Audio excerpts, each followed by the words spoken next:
The White House responds about carrier unlocks. Finally, some additional leaks of the Galaxy S4. And Microsoft's jobs posting hits to a next Windows Phone OS. I'm Jaime Rivera, and I'm caffeine-free for the last 3 hours.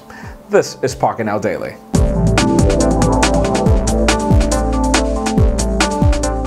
The White House has just sent out a clear message that does a great job at starting our week. Let's legalize carrier unlocks. After the petition was signed a couple of weeks ago and then the FCC chairman confirmed last week that it was important to have a look at it, well, now the White House has confirmed that they'll figure out a way to make it legal. Obviously, we can't confirm as that'll take a couple of weeks, a couple of days. It could happen in a couple of months, probably a year, but what's important is that obviously the battle has begun and the White House is at our side. We'll see.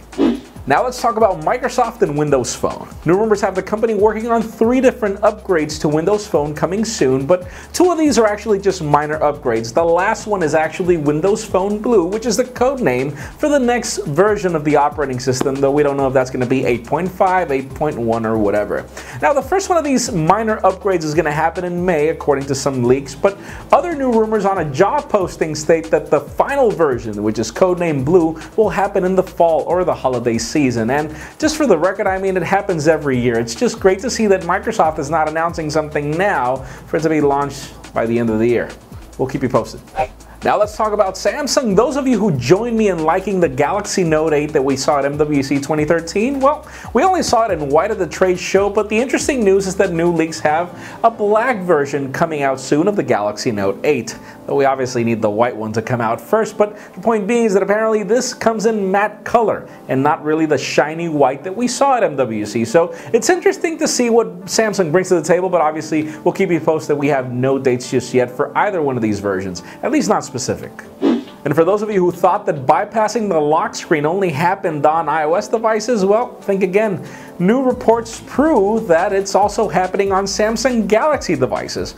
All Samsung Galaxy devices, and apparently all you have to do is go into the emergency dialer, and after a couple of tweaks you'll figure out a way to get into the device without obviously punching in the lock code and accessing certain aspects of the device at least for a limited time.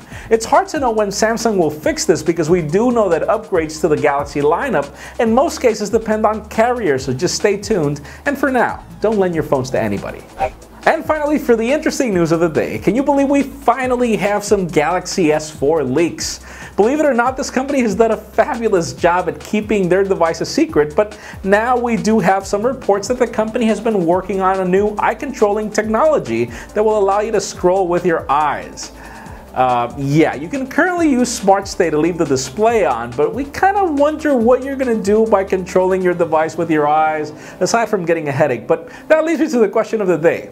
Aside from eye scrolling, what else would you do with eye controlling software? Or what else would you like for Samsung to bring to the next Galaxy S4 with your eyes? In my particular case, as with a lot of things in the Galaxy lineup, a lot of them are gimmicks, but leave us a comment down below. What would you want? Of course, if you want an earlier scoop of everything that's happening in the smartphone and tablet world, make sure you follow us on Pocketnow.com and subscribe to our YouTube channel as well. Please give this video a thumbs up if you like what you saw. I'm Jaime Rivera. Thanks for watching. See you tomorrow.